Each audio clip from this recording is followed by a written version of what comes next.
Lorenzo Ramírez, periodista económico. Lorenzo, ¿qué tal? Buenos días. Buenos días. ¿Qué tal? ¿Cómo estás? Menudo, Bueno, menudo plató que te has montado ahí, ¿eh? a ver si te vienes a verlo, ¿no? Ya sabes que en breve estamos por ahí. Pues venga, a ver si lo vemos aquí. Eh, Se habla mucho alrededor de lo que está sucediendo con TikTok, ¿no? Y de el jaleo, el jardín en el que se está metiendo Biden alrededor de un baneo de la red social que le puede dejar con un público, sobre todo de más joven, en una situación muy complicada. ¿Qué hay de verdad en la ofensiva contra TikTok?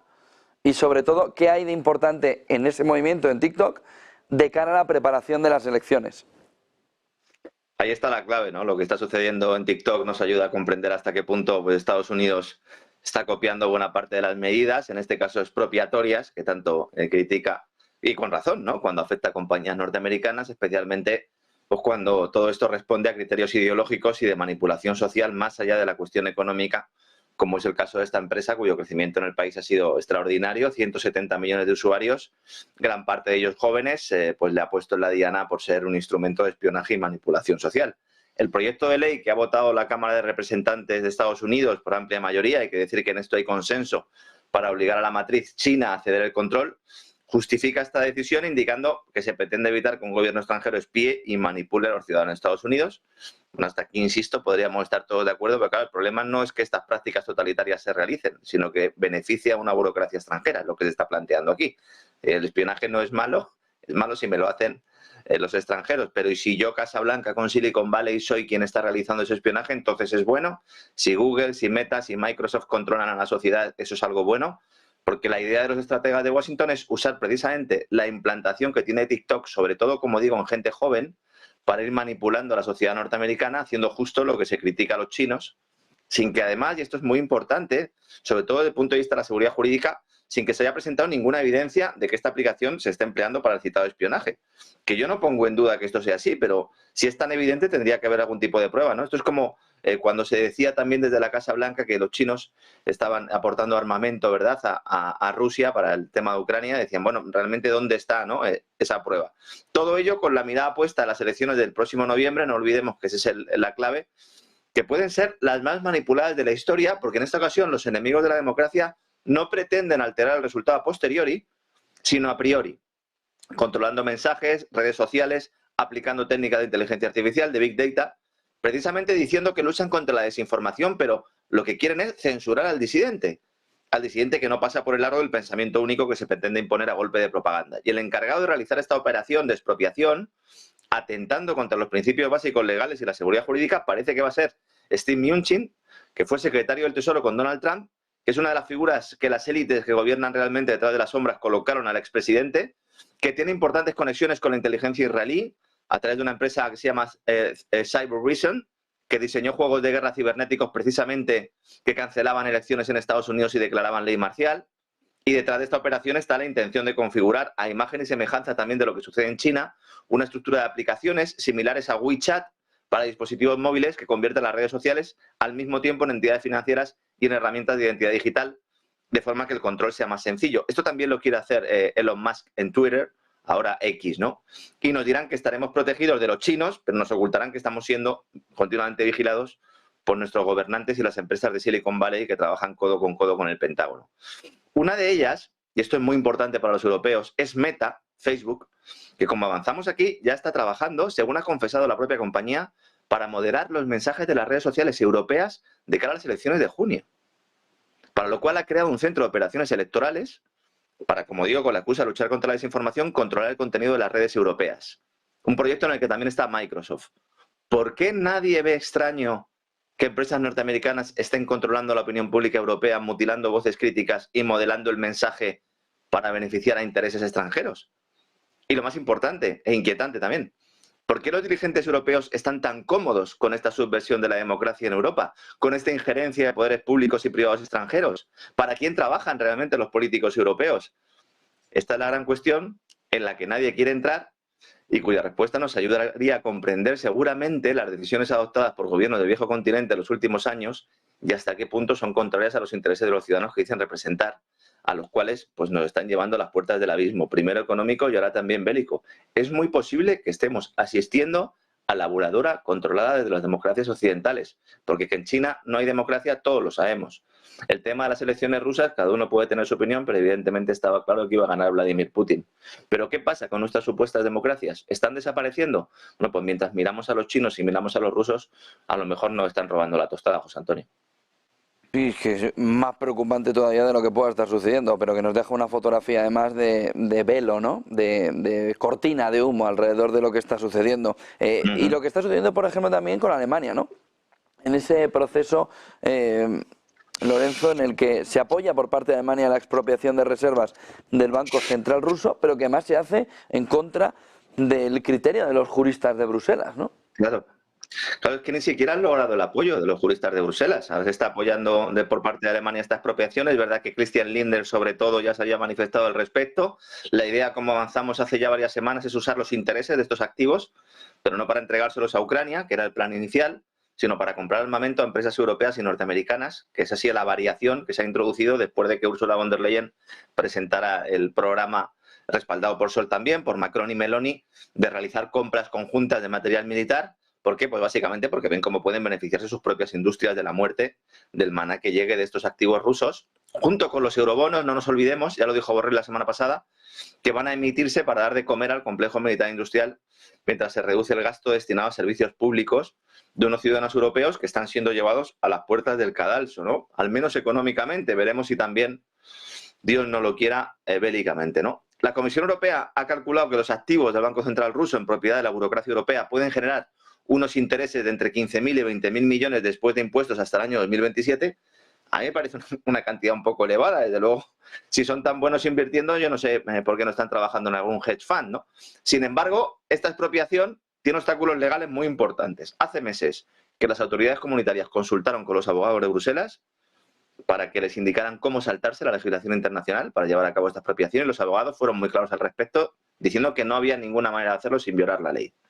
A pesar de ello, el plan sigue adelante, lo cual puede provocar un problema mayúsculo también en Euroclear, que es la empresa de servicios financieros con sede en Bélgica, que se especializa en la liquidación de transacciones de valores y también en la custodia y administración de activos de estos valores, que fue fundada precisamente en los años 70, el pasado siglo, por JP Morgan, precisamente para liquidar operaciones en el entonces emergente mercado de eurobonos, ¿no?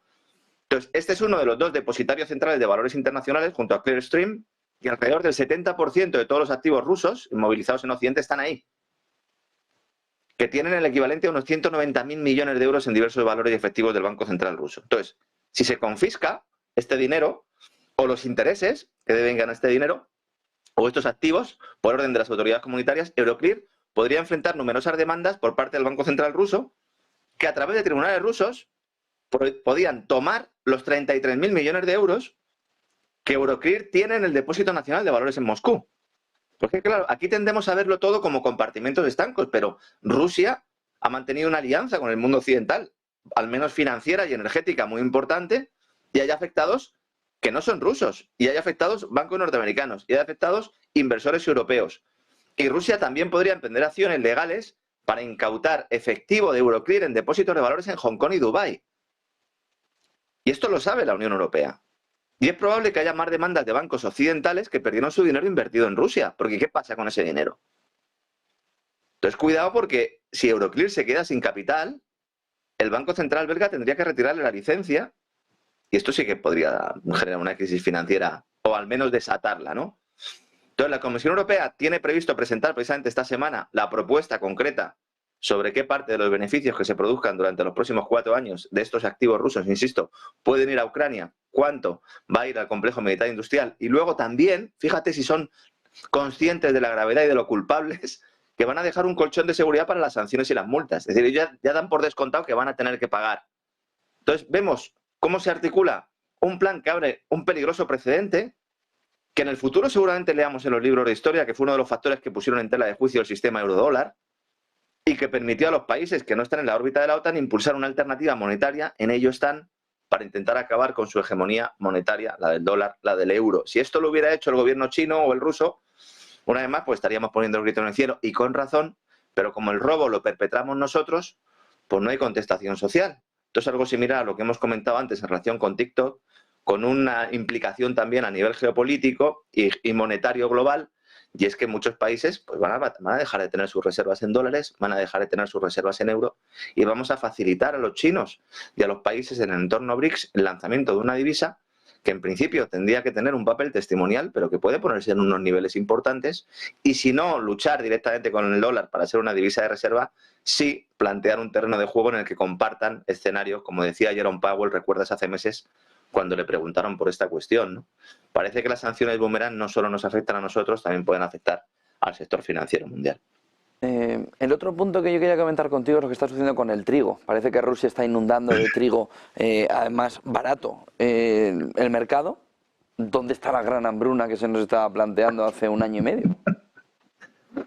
Es que hemos vivido una ofensiva propagandística, y ¿sabes lo que ha sucedido? Que ha pasado muy poco tiempo, es decir, no han pasado 20 años para descubrir la realidad, es que en meses nos hemos dado cuenta que nos estaban contando una patraña. Yo creo que hoy es un buen día para recordar aquella portada de la revista The Economist en la que aparecía esa espiga de cereal con calaveras en lugar de grano, diciendo que Putin iba a matar a millones de personas de hambre como consecuencia de una supuesta decisión que iba a detener las exportaciones de cereales como elemento de presión para que los países occidentales retiraran las sanciones tras la intervención militar del Kremlin en Ucrania, ¿no? Este era el mensaje oficial. Se nos dijo desde la publicación británica, con un mensaje que luego repicaron todos los terminales mediáticos, que los países del tercer mundo iban a sufrir una especie de ataque alimentario por parte de Putin. Claro, lo que no se nos decía es que eran precisamente las sanciones occidentales las que iban a golpear al sector agrícola de los países europeos por la escasez de fertilizantes, para cuya fabricación hacen falta insumos rusos. Y luego la escalada de otros costes que han terminado de golpear al campo europeo, que finalmente pues, ha decidido salir a la calle a protestar, yo creo, lamentablemente, cuando el problema ya no tiene prácticamente solución. Ya en el año 2022, el Servicio Agrícola Exterior del Departamento de Agricultura de Estados Unidos dejaba claro que la guerra de Ucrania era el último clavo en un ataúd que venía construyéndose desde hacía tiempo para el campo, sobre todo europeo, en un informe que además ponía de manifiesto que había otros factores más importantes, como la imposición de prohibiciones, de restricciones a la exportación por parte de los países europeos, el aumento de costes energéticos, resultado sobre todo de la temeraria apuesta por las renovables como única fuente de energía, las propias condiciones climáticas naturales y el increíble aumento de la demanda mundial. ¿Encabezado por quién? Por China. Porque la reducción de la pobreza y de los seres humanos que pasan hambre en el planeta en los últimos 40-50 años se atribuye en buena medida al desarrollo chino, que ha pasado a ser una economía fundamentalmente agrícola a una de servicios industrial y un poquito de servicios en casi un abrir y cerrar de ojos, evidentemente, como digo, con un alto componente industrial, pero claro, China es la gran compradora de grano. Pues el mercado tiene capacidad para solventar estos problemas ajustando oferta y demanda si le dejan. Pero hay obstáculos burocráticos que al final, ¿qué provocan? Pues han provocado en buena medida que primero los precios se dispararan, que aumentaron los incentivos para que hubiera más cosechas, y al final del proceso los precios bajan porque la oferta se ajusta a esa mayor demanda. ¿Dónde no ha sucedido esto? Donde el sector agrícola está muy intervenido. Y con la excusa de proteger a productores locales y garantizar el acceso a los consumidores, lo que se ha favorecido es la creación de grandes monopolios que además están ahora forrándose. El ejemplo más claro es el de Bayer Monsanto, pero hay muchos más, ¿no?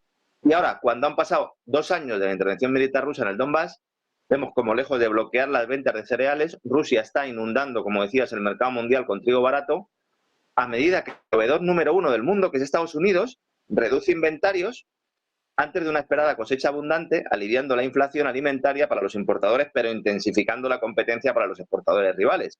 Y en estos momentos los precios del trigo norteamericano y europeo han caído a su nivel más bajo de los últimos 3 años y medio. China, el principal comprador, se está beneficiando y de hecho está cancelando pedidos a Estados Unidos que firmó en diciembre para sustituirlos por rusos mucho más baratos, beneficiándose de las sanciones occidentales. China es el mayor beneficiario de las sanciones occidentales al Kremlin. Y en estos momentos hay excedente, sobra trigo, sobre todo en Rusia. Estamos hablando de que va a exportar, según datos que facilita Estados Unidos, Rusia va a exportar 51 millones de toneladas de trigo en la campaña que finaliza ahora, el próximo 31 de mayo, que es más del récord del pasado año. Y luego el tema de China, además de la fuerte caída de los precios mundiales, pues los compradores chinos, como digo, cancelan cargamentos estadounidenses debido también al exceso de oferta en su propio mercado nacional. Y la clave aquí es que mientras Rusia dispara las ventas al exterior, Estados Unidos las reduce hasta su nivel más bajo del último medio siglo. Que haya excedente de cereal es una buena noticia para los compradores, evidentemente, sobre todo para los países del tercer mundo. Pero es mala para los productores que tengan costes elevados y que no puedan competir con los productores rusos. Veremos si esa tendencia se mantiene o si la climatología vuelve a provocar problemas de suministro, en cuyo caso la propaganda volverá a poner en el foco a China o a Rusia, en lugar de asumir que los problemas para el sector agrícola europeo es consecuencia directa de las decisiones de nuestros gobernantes, ¿no? Bueno, pues evidentemente esto es así. Una buena noticia para uno, una mala noticia para el resto. El último punto que quería comentar, Lorenzo, es lo que está sucediendo con el Banco Central Europeo y esa compra de deuda. No parece que vaya a frenarla, pero parece que empieza a haber un motivo oculto de a quién se la compra y por qué. Que se han inventado un nuevo mecanismo, José Antonio. Es decir, nos venían diciendo, no, es que claro, el programa de emergencia pandémica ahora se acaba, el programa de adquisición de activos que teníamos en marcha desde el año 2008 se acabó, creamos otro posteriormente, el de emergencia pandémica, vamos a ir progresivamente dejando de comprar deuda, pero luego uno se va a los datos y dice, a ver, este año el Banco Central Europeo va a comprar en total unos 135.000 millones de euros en deuda a lo largo de este año.